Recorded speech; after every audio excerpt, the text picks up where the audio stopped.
Jello, malapit na magkatapusan. Dumating na rin yung bill ng Meralco. Sumabay na rin pati yung wifi. Tapos yung mga tuition ng bata. Jello, ano na? Naririnig mo ba ako? Jello, baka naman. Ano ba yun?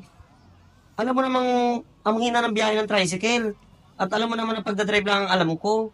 Bakit kasi hindi ka kasi maghanap ng magandang trabaho?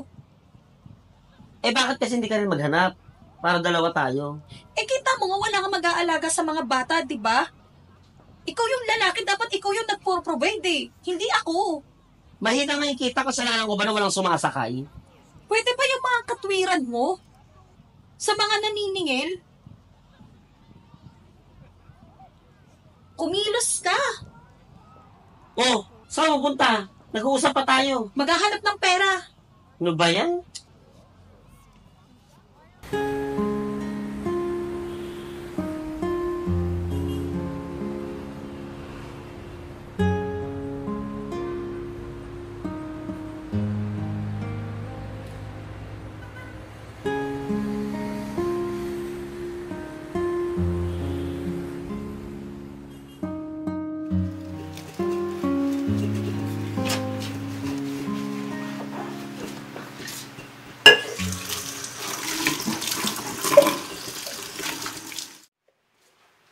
Jello, sorry na.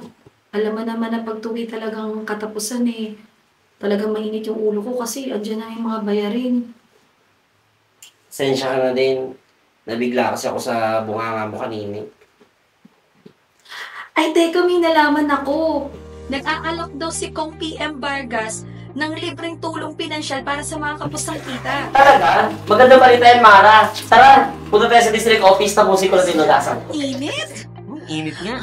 Buti na lang, natanggap tayo. Sabi ko naman sa'yo, Mara, papasa tayo sa programang Tulong Pangkabuhayan ni Kong PM Vargas. Huwag natin sayangin itong pagkakataon na to. Oh, promise, hindi natin sasayangin. At ito lang ang congressman na tumutulong talaga sa mga tao. Sanyakot nga dyan! Hindi dahil sa inaasa natin sa gobyerno ang lahat, pero isa ang pamahalaan na makakatulong sa ating pangangailangan, lalo na sa mga taong kapos ang kita. Salamat sa pinagsamang tulong pangkabuhayan ni Congressman PM Vargas at Councilor Alfred Vargas. Ito ang programa mula pagsilang hanggang himlayan. Ano pang hinihintay? I-PM mo na yan.